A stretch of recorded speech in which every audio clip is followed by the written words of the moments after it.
Hello, ഞാൻ ശ്രീജയാണ്. ഞാൻ ഇപ്പോൾ വന്നത് Bigg Boss Malayalam season 6 episode 30 day 29 വിശേഷങ്ങളുമായിട്ടാണ്. 28 നൈറ്റിലെ ഒരു ചെറിയ ഒരു കോൺവെർസേഷനും കൂടെ ഇതിൻ്റെ ആ ഒരു കോൺവെർസേഷനോട് കൂടിയാണ് എപ്പിസോഡ് സ്റ്റാർട്ട് ചെയ്യുന്നത്. വേറെ ആരുമല്ല, നമ്മുടെ റസ്മിൻ ബായും ശ്രീതുവും കൂടെയാണ് സംസാരിക്കുന്നത്. അതിൽ റസ്മിൻ ബായി ശ്രീതുവിനോട് പറയുന്നത് അവർക്ക് ശ്രീധുവിനൊരു ക്രഷ് ഉണ്ട് എന്നാണ്. അപ്പം അത് വേറെ ആരോടും പറയണ്ട എന്നുള്ള രീതിയിലാണ് പറയുന്നത്. അപ്പോൾ അതിൻ്റെ ബാക്കി റസ്മിൻ ബായിയെ കുറിച്ചുള്ള ഡീറ്റെയിൽസൊക്കെ ഇനി വരും ദിവസങ്ങളിൽ നമുക്കറിയാം. അതെന്താണ്, അതെങ്ങനെയായി തീരും എന്നുള്ളത് നമുക്കറിയാം. നമ്മൾ കഴിഞ്ഞ വർഷമൊക്കെ കഴിഞ്ഞ സീസണിലൊക്കെ അഞ്ജൂസിനെയും മറ്റും അവരെയൊക്കെ നമ്മൾ കണ്ടിട്ടുണ്ട്, ജാസ്മിനെയൊക്കെ കണ്ടിട്ടുണ്ട്. അപ്പോൾ നമുക്കിത് മുന്നോട്ട് എങ്ങനെയാണെന്നുള്ളത് ഈ ഒരു ക്രഷിൻ്റെ കാര്യം അവരോട് സംസാരിച്ചവർ പറയുന്നുണ്ട്. ഫസ്റ്റ് വേറെ ആരോടും പറയരുതെന്നും പറയുന്നുണ്ട്. അത് ഓഡിയൻസ് കാണുന്നതാണെന്ന് അവർക്കറിയാമല്ലോ. അപ്പോൾ അതിനെപ്പറ്റി നമുക്ക് വരും ദിവസങ്ങളിൽ അറിയാൻ പറ്റും എങ്ങനെയാണെന്നുള്ളത്. അപ്പോൾ അതങ്ങനെ കഴിഞ്ഞു. ശേഷം പിറ്റേ ദിവസം മോർണിംഗ് സോങ് ഉണ്ട്. അത് കഴിച്ച് കിച്ചണിൽ നിന്ന് നമ്മുടെ ശ്രീരേഖയും നോറയും കൂടെ സംസാരിക്കുകയാണ്. നോറ പറയുകയാണ്, ഇവിടെ എന്ത് ചെയ്താലും തെറി പറഞ്ഞാലും കുഴപ്പമില്ല, ഒരാളുടെ ക്യാരക്ടർ അസസിനേഷൻ ചെയ്താൽ കുഴപ്പമില്ല, ബാക്കി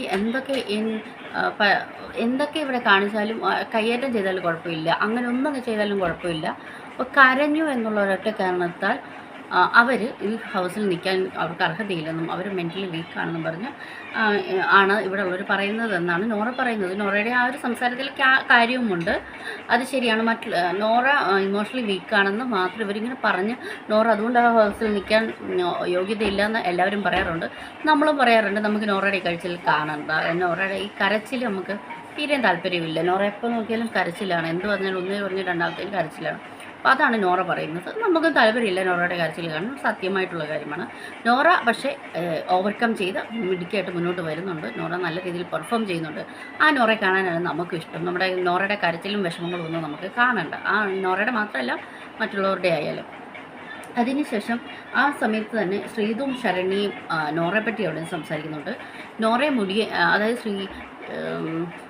ശരണ്യയും മുടിയനും തമ്മിലുള്ള ഇഷ്യൂവിന് കാരണം നോറയാണ്. പക്ഷേ നോറയുമായിട്ടൊരു ഫൈറ്റ് ഉണ്ടാവാത്തത് കൊണ്ട്, നോറയും ശരണ്യയും തമ്മിലൊരു ഫൈറ്റ് ഉണ്ടാകാത്തത് കൊണ്ടും പിന്നെ അവർക്ക് അതിനെപ്പറ്റി താല്പര്യമില്ലാത്തത് കൊണ്ടും അവരത് വിട്ടിരിക്കുകയാണ്. അത് ഫൈറ്റ് ഉണ്ടാകാത്തത് കൊണ്ട് അതിനൊരു കാരണം, ഒരു എവിഡൻസായിട്ട് അതൊരു രീതിയിൽ അവർ എടുത്തിട്ടില്ല എന്നുള്ള രീതിയിലാണ് ശരണ്യ പറയുന്നത്. പിന്നെ കാണിക്കുന്നത് വൈൽഡ് കാർഡ് എൻട്രിയാണ്. അതിനുശേഷം നേരെ വൈൽഡ് കാർഡ് എൻട്രിയാണ്. ആദ്യം നന്ദനയാണ് ഹൗസിനുള്ളിലേക്ക് കയറുന്നത്. അത് കഴിഞ്ഞിട്ട് നന്ദന എല്ലാവരോടും സംസാരിച്ച് അവിടെ ആക്റ്റീവായി വരുന്ന സമയത്താണ് അഭിഷേക് ശ്രീകുമാറും കൂടെ കയറി വരുന്നത്. അതിനുശേഷം പൂജാ കൃഷ്ണ, സിബിൻ ഡിജെ, സായി കൃഷ്ണ ഇവരാണ് കയറി വരുന്നത്. ഇത്രയും ആൾക്കാർ കയറി വരുന്നു. അത് കഴിഞ്ഞ് കാണിക്കുന്നത് ഇവർ അകത്തേക്ക് കയറി പിന്നെ കാണിക്കുന്നത് ക്യാപ്റ്റൻ ടീം ഡിവൈഡ് ചെയ്യുന്നതാണ്. ടീം ഡിവൈഡ് ചെയ്തിട്ട് നെക്സ്റ്റിൽ ശ്രീരേഖ ക്യാപ്റ്റനായിട്ട് ബാത്റൂം ക്ലീനിങ്ങിന് കൊടുക്കുന്നു. ശ്രീരേഖയുടെ കൂടെ സെബിൻ, ശ്രീതു ആൻഡ് പിന്നെ വരുന്നത് ശ്രീതു, അൻസിബ ഇവരാണ് നെക്സ്റ്റ് റൂമിൽ വരുന്നത്, അതായത് ബാത്റൂം ക്ലീനിങ്ങിൽ. പിന്നെ വരുന്നത് ടണൽ ടീമാണ് ഫുഡ് ഉണ്ടാക്കുന്നത്, കിച്ചൺ ടീം. അത് ഋഷിയുടെയാണ്. ഋഷി ക്യാപ്റ്റൻ. ഋഷിയുടെ കൂടെ വരുന്നത്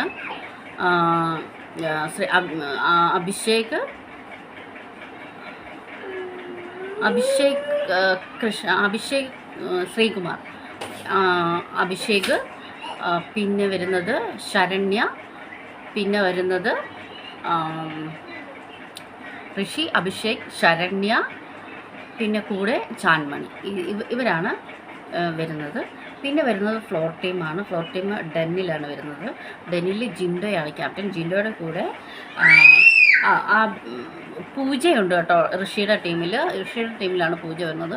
ജിൻഡോയുടെ ടീമിൽ വരുന്നത് സായി, നോറ, നന്ദന, പിന്നെ അഭിഷേക്, ജയദീപാണ് വരുന്നത്. ഇത്രയും പേരായിട്ടാണ് ക്യാപ്റ്റൻ തിരിക്കുന്നത്.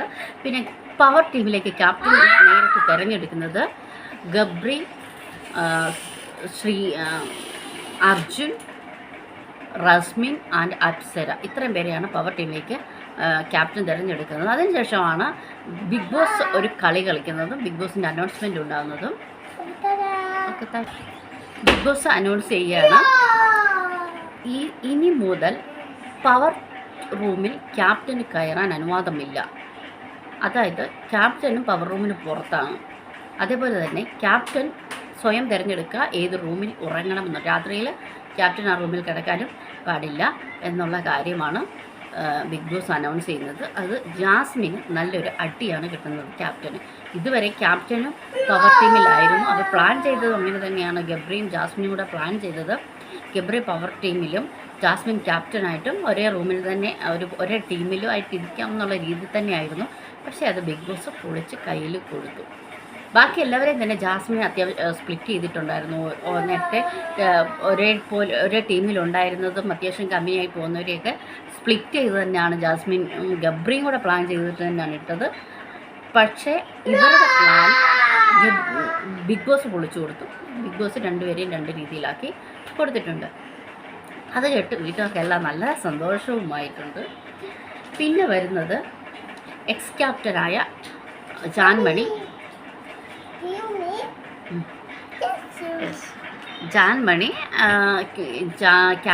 പുതിയ ക്യാപ്റ്റന് ബാഡ്ജ് അറിയിക്കുന്നു. അതേപോലെ തന്നെ ക്യാപ്റ്റൻ പവർ ടീമുകൾക്കെല്ലാം ബാഡ്ജ് കൊടുക്കുന്നു. ഇതായിരുന്നു ഉണ്ടായിരുന്നത്. പിന്നെ വരുന്നത് അപ്പോഴാണ് ഈ അനൗൺസ്മെൻറ്റ് വരുന്നത്, ക്യാപ്റ്റന് പവർ റൂമിൽ അലൗഡല്ല എന്നുള്ള കാര്യം വരുന്നത്. പിന്നെ അഭിഷേക് ജയദീപും അഭിഷേക് ശ്രീകുമാറും തമ്മിലുള്ള ഒരു സംസാരമാണ് വരുന്നത്. അതിൽ അഭിഷേക് വളരെ മോശമായ ഒരു പ്രസ്താവന ചെയ്യുകയുണ്ടായി. പേരിൻ്റെ ഇനിഷ്യൽ വെച്ചിട്ട് അത് വളരെ മോശമാണ്. അങ്ങനെ ഒരിക്കലും പറയാൻ പാടില്ലായിരുന്നു. അഭിഷേക് ശ്രീകുമാർ ഒരിക്കലും അത് പറയാൻ പാടില്ലായിരുന്നു. അങ്ങനെ ഒരു സ്റ്റേറ്റ്മെൻ്റ് ഉണ്ടായി. അതിവിടെ പറയുന്നില്ല. അത് വളരെ മോശപ്പെട്ട ഒരു സ്റ്റേറ്റ്മെൻ്റ് ആയിരുന്നു. ഒരിക്കലും അങ്ങനെ ഒരു പേരിൻ്റെ പേരിൽ അല്ലെങ്കിൽ മോശപ്പെട്ട വാക്കുകൾ, കളിയാക്കിക്കൊണ്ടുള്ള വാക്കുകൾ യൂസ് ചെയ്തത് വളരെ തെറ്റാണ്. അങ്ങനെ ചെയ്യാൻ പാടില്ല. പിന്നെ വരുന്നത് ജാൻമണിയും ഈ അഭിഷേക് ശ്രീകുമാറും തമ്മിൽ കിച്ചണിൽ വെച്ചൊരു സംസാരം ഉണ്ടാകുന്നു. ജാൻമണി പറയുന്നതൊന്നും അഭിഷേകിന് മനസ്സിലാവുന്നില്ല എന്നും പറയുന്നു. പിന്നീട് അഭിഷേക് അപ്പോഴും പറയുന്നത്, നിങ്ങൾ സംസാരിക്കുന്നത് ഏലിയൻസ് ലാംഗ്വേജാണ്, നിങ്ങൾ ഏലിയൻസിൻ്റെ ഭാഷയാണ് സംസാരിക്കുന്നത് എന്നാണ് പറയുന്നത്. അത് എനിക്ക് മനസ്സിലാവുന്നില്ല എന്നാണ് പറയുന്നത്. നിങ്ങൾ പറയുന്നതൊന്നും മനസ്സിലാവാറില്ല എന്ന് സംസാരിക്കുന്നു. അതും വളരെ മോശമാണ്. അങ്ങനെ പറയേണ്ട കാര്യം ഉണ്ടായിരുന്നില്ല. അപ്പം ജാൻമണി ചോദിക്കുന്നത്, ഞാൻ ഏലിയൻ ആണെന്നാണോ നീ പറയുന്നതെന്ന് ചോദിക്കുന്നു. അപ്പോൾ ഏലിയൻ ആണെന്നല്ല, ഏലിയൻസ് ഭാഷയാണ് നിങ്ങൾ യൂസ് ചെയ്യുന്നത്, അതെനിക്ക് മനസ്സിലാവുന്നില്ല എന്നാണ് ഉദ്ദേശിച്ചതെന്ന് പറയുന്നുണ്ട്. എങ്കിലും അതും വളരെ മോശപ്പെട്ട ഒരിതാണ്. അതേപോലെ തന്നെ കമ്മ്യൂണിറ്റി ബേസ്ഡ് ഈ അഭിഷേക് ശ്രീകുമാർ സംസാരിക്കുന്നുണ്ട്. അതിൻ്റെ ആവശ്യം ഉണ്ടായിരുന്നില്ല. LGBT കമ്മ്യൂണിറ്റി എന്ന് പറഞ്ഞിട്ട് അതിനെ പറ്റിയാണ് സംസാരിക്കുന്നത്. നമുക്ക് അറിവില്ലാത്ത കാര്യമാണ് ഒന്ന്. പിന്നെ അങ്ങനെ ഒരു കമ്മ്യൂണിറ്റിയെ പറ്റിയോ അങ്ങനെ പ്രത്യേക ആൾ ഒന്നിനെ പറ്റിയും പുറത്ത് ബിഗ് ബോസ് ഹൗസിനുള്ളിൽ ഉള്ളതിനെപ്പറ്റി മാത്രമേ സംസാരിക്കാൻ പാടുള്ളൂ. പുറത്തുള്ളതൊക്കെ പുറത്ത് തന്നെ തീർക്കുന്നതാണ് അവർക്ക് നല്ലത്. പിന്നെ നമുക്ക് അതിൻ്റെ അവരുടെ ആ ഒരു ടോക്ക് കേൾക്കേണ്ട ആവശ്യമില്ലല്ലോ. അങ്ങനെയായിരുന്നു. അപ്പോൾ അതിൻ്റെ ആവശ്യം ഉണ്ടായിരുന്നില്ല എന്ന് തോന്നി. പിന്നീട് വരുന്നത് നോമിനേഷനാണ്. അത് നോമിനേഷൻ വരുന്നത് ജിൻഡോയിനെ നേരിട്ട് പവർ ടീം ജിൻഡോയെ അവർ നോമിനേറ്റ് ചെയ്തു. ജിൻഡോ തെറി പറയുന്നു, മോശപ്പെട്ട വാക്കുകൾ പറഞ്ഞു, കള്ളം പറയും, ഇതൊക്കെ തന്നെ ഇവർ നേരത്തെ പറഞ്ഞുകൊണ്ടിരുന്ന കാര്യങ്ങളൊക്കെ തന്നെ ആരോപിച്ച് ജിൻഡോയിനെ നോമിനേറ്റ് ചെയ്യുന്നു. അതേപോലെ തന്നെ പിന്നെ വരുന്നത് നോറ, ജാൻമണി, അൻസിബ, അഭിഷേക് ശ്രീകുമാറിനെ എല്ലാവരും തന്നെ നോമിനേറ്റ് ചെയ്യും. 9 നോമിനേഷനാണ് അഭിഷേക് ശ്രീകുമാറിന് വരുന്നത്. പിന്നെ ശരണ്യ, ശ്രീതു, ഋഷി, ശ്രീരേഖ, ഇത്രയും ആൾക്കാരാണ് നോമിനേഷനിൽ വരുന്നത്. അതേ സമയത്ത് ചെറിയ ഇഷ്യൂസ് തമ്മിലുണ്ടാവുന്നുണ്ട്. നന്ദന, പൂജ തമ്മിൽ ഇതിന് മുമ്പൊരു ഇഷ്യൂ ഉണ്ടാവുന്നുണ്ടായിരുന്നു കിച്ചണിൽ. അത് ചെറിയ മുടി കെട്ടി വെക്കണമെന്ന് പറഞ്ഞിട്ടാണ് നന്ദന പറയുന്നത് കിച്ചണിൽ വരുമ്പോൾ. അപ്പോൾ അത് പൂജയ്ക്ക് ഇഷ്ടപ്പെട്ടില്ല, നന്ദനയുടെ ടോൺ ഇഷ്ടമായില്ല. നന്ദന അങ്ങനെ പറയേണ്ട കാര്യമില്ല, പറഞ്ഞാലൊക്കെ അത് അവർ തമ്മിൽ അങ്ങനെ ഒരു സംസാരം ഉണ്ടായിരുന്നു. അതിൻ്റെ പേരിൽ പൂജേനെ നന്ദന നോമിനേറ്റ് ചെയ്യുന്നു എന്ന് പറയുന്നുണ്ട്. അത് കഴിഞ്ഞിട്ട് ജാൻമണിയും സായി കൃഷ്ണയും തമ്മിലുള്ള നോമിനേഷനിൽ സായി കൃഷ്ണ ജാൻമണിയുടെ നെറ്റിയിൽ തേക്കാൻ പോയപ്പോൾ ജാൻമണി അത് സമ്മതിക്കുന്നുണ്ടായിരുന്നില്ല. അവർ തമ്മിൽ ചെറിയൊരു ക്ലാഷ് ഉണ്ടാകുന്നു. അത് അവസാനം ബിഗ് ബോസ് തന്നെ അനൗൺസ് ചെയ്യുന്നു, അവരുടെ സമ്മതത്തോടു കൂടി മാത്രമേ ഇങ്ങനെ ചെയ്യാൻ പാടുള്ളൂ, ഇല്ലെങ്കിൽ അവരുടെ കയ്യിൽ ചെയ്ത് അവർ പറയുന്നിടത്ത് ചെയ്താൽ മതി എന്നുള്ള രീതി. അപ്പോൾ കയ്യിലാണ് നോമിനേറ്റ് ചെയ്യുന്നത്. കയ്യിൽ ഇങ്ങനെ ഒരു മഷി ബ്രഷിൽ ഒരു ചായം ഇങ്ങനെ ആണ് ആക്കുന്നത്, പെയിൻറ്റ്. അങ്ങനെ പെയിൻറ്റ് തേച്ചിട്ടാണ് നോമിനേറ്റ് ചെയ്യുന്നത്. അത് ജാൻമണി മുഖത്ത് തേക്കാൻ സമ്മതിച്ചില്ല. ഒട്ടുമിക്ക ആൾക്കാരും മുഖത്ത് തേക്കാൻ സമ്മതിച്ചിട്ടുണ്ടായിരുന്നു. പിന്നെ കയ്യിൽ ഒക്കെ ആയിട്ടാണ് ചെയ്തത്. അപ്പോൾ ജാൻമണിയുടെ കയ്യിൽ സായി കൃഷ്ണ തേച്ച് നോമിനേറ്റ് ചെയ്യുന്നു. പിന്നെ ഒരു നോമിനേഷൻ എന്ന് പറയുന്നത് അത് കാണിക്കുന്നത് BB+ ആണ്. BB+ൽ സായി കൃഷ്ണയും ജാസ്മിനും തമ്മിലുള്ള ഒരു കോൺവെർസേഷനാണ്. ഇതിനു മുമ്പ് വരെ നടന്നതാണ് മെയിൻ എപ്പിസോഡിലുണ്ടായിരുന്നത്. ഇനി BB+ൽ നടന്നതാണ്. BB+ൽ സായി കൃഷ്ണയും ജാസ്മിൻ തമ്മിൽ പുറത്തുള്ള കാര്യങ്ങൾ, ജാസ്മിന് റിലേറ്റഡ് ആയിട്ടുള്ള കാര്യങ്ങൾ സംസാരിക്കുന്നു. ജാസ്മിന് പുറത്ത് നെഗറ്റീവ് ആണെന്നും ജാസ്മിൻ്റെ ഫാമിലിയിൽ ജാസ്മിൻ്റെ ഒരു റിലേറ്റീവായിട്ടുള്ള ആൾ, അല്ലെങ്കിൽ ജാസ്മിനുമായിട്ട് റിലേറ്റഡ് ആയിട്ടുള്ള ഒരാൾ പുറത്ത് വോയിസ് ക്ലിപ്പ് പുറത്തുണ്ടെന്നും അദ്ദേഹം ആരോടും സംസാരിച്ചിട്ടുണ്ടെന്നും ഇൻ്റർവ്യൂ പോകണമെന്നും ഒക്കെയുള്ള രീതിയിൽ സംസാരിക്കുന്നുണ്ടായിരുന്നു സായി കൃഷ്ണയ്ക്ക് ബിഗ് ബോസ് വാണിംഗ് കൊടുത്തിട്ടുണ്ട്. അതിന് പുറത്തെ കാര്യങ്ങൾ പറയാൻ പാടില്ല എന്നുള്ളത് ബിഗ് ബോസ് റൂളാണ്. അതെന്തിന് സായി കൃഷ്ണ ഇവിടെ പറഞ്ഞു എന്നുള്ളത് ഒരു ചോദ്യമാണ്. സായി കൃഷ്ണയ്ക്ക് അത് പറയേണ്ട കാര്യം ഉണ്ടായിരുന്നില്ല. പുറത്ത് ഒരു കാര്യങ്ങളും അകത്തുനിന്ന് പറയാൻ പാടില്ല. ഇവരെല്ലാവരും തന്നെ പറഞ്ഞിട്ടുണ്ടെങ്കിൽ തന്നെയും സായി കൃഷ്ണ പ്രത്യേകമായിട്ട് കുറച്ച് കൂടുതൽ ജാസ്മിനോട് സംസാരിച്ചു. അത് സായി കൃഷ്ണയ്ക്ക് പിന്നീട് വിനയാവുകയും ചെയ്തു. നോമിനേഷനിൽ ജാസ്മിൻ അത് എടുത്തു പറഞ്ഞുകൊണ്ട് എന്തിനാണ് പുറത്തെ കാര്യങ്ങൾ വന്ന് അകത്ത് വന്ന് പറഞ്ഞത്, ആ പേരിൽ സായി കൃഷ്ണയെ നോമിനേറ്റ് ചെയ്യുന്നു എന്ന് പറഞ്ഞ് നോമിനേറ്റ് ചെയ്യുകയും ചെയ്തിരുന്നു. പക്ഷേ ഒരു വോട്ട് മാത്രം കിട്ടിയത് കൊണ്ട് സായി കൃഷ്ണ നോമിനേഷനിൽ വന്നിട്ടുണ്ടായിരുന്നില്ല. അതിനുശേഷം വരുന്നത് ജാസ്മിനും റസ്മിൻ ബായിയോട് ചെന്നിട്ട് പറയുകയാണ്, പുറത്ത് എനിക്ക് ഭയങ്കര റോങ് ആയിട്ടുള്ള ഒരു ഇതാണ്, ഞാൻ എന്താണ് ഇവിടെ ചെയ്തത്, ഞാൻ എന്ത് തെറ്റാണ് ചെയ്തത്, ഞാനും ഗബ്രിയും തമ്മിൽ ഒരുമിച്ചിരുന്നാലും സംസാരിച്ചാൽ അതൊരു തെറ്റാണോ, ഇങ്ങനെയാണോ പുറത്ത് നമ്മുടെ ഓഡിയൻസ് ഇങ്ങനെയാണോ എടുക്കുന്നത്, എനിക്ക് ആരുമില്ല, ഇപ്പോൾ വീട്ടിലും ആരുമില്ല, പുറത്തും ആരുമില്ലേ എന്നുള്ള രീതിയിലാണ് ജാസ്മിൻ ചോദിച്ചത്. ജാസ്മിൻ ഇവിടെ യാതൊരു തെറ്റും ചെയ്തിട്ടില്ല എന്നാണ് ജാസ്മിൻ പറയുന്നത്. അതേപോലെ തന്നെയാണ് റസ്മിൻ ബായി ഇത് പറയുന്നത്. അത് അങ്ങനെ ഒരിക്കലും ചിലപ്പോൾ അവരുടെ ഗെയിം ആയിരിക്കാം. റസ്മിൻ ബായി ഒരിക്കലും ജാസ്മിനെ തിരുത്താനോ അതിനെതിരെ ഒന്നും റസ്മിൻ ബായിയും ചെയ്തിട്ടില്ല. ജാസ്മിൻ ഈ എപ്പിസോഡോടനീളം ഗബ്രിയോടും ഒക്കെ ഇത് തന്നെയായിരുന്നു പറഞ്ഞുകൊണ്ടിരുന്നത്. അങ്ങനെ അതിൻ്റെ ഇടയിൽ ജാൻമണി അഭിഷേക് ശ്രീകുമാറുമായിട്ടുള്ള ഒരു കോൺവെർസേഷന് ശേഷം സ്മോക്കിംഗ് റൂമിൽ പോയിരുന്ന് കരഞ്ഞുകൊണ്ടേയിരിക്കുകയായിരുന്നു.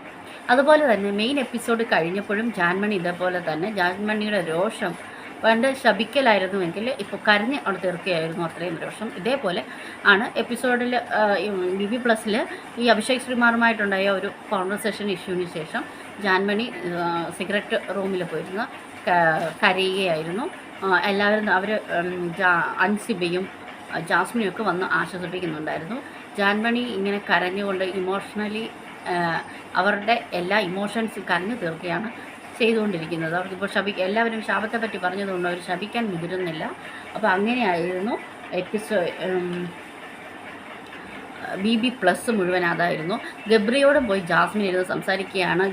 ഉറങ്ങാൻ നേരത്തും എല്ലാം ഭക്ഷണം കഴിക്കുമ്പോഴും എല്ലാം ഗബ്രി ഞാൻ എന്ത് തെറ്റ് ചെയ്തു, ഞാൻ ചെയ്തത് തെറ്റാണോ, നീ തെറ്റ് ചെയ്തിട്ടുണ്ടോ, ഞാൻ തെറ്റ് ചെയ്തിട്ടുണ്ടോ, ഇത് അങ്ങോട്ടും ഇങ്ങോട്ടും ചോദിച്ചുകൊണ്ടിരിക്കുന്നതല്ലാതെ ജാസ്മിൻ അവരുടെ നിലപാടോ മാറ്റാൻ ഉദ്ദേശിക്കുന്നില്ല.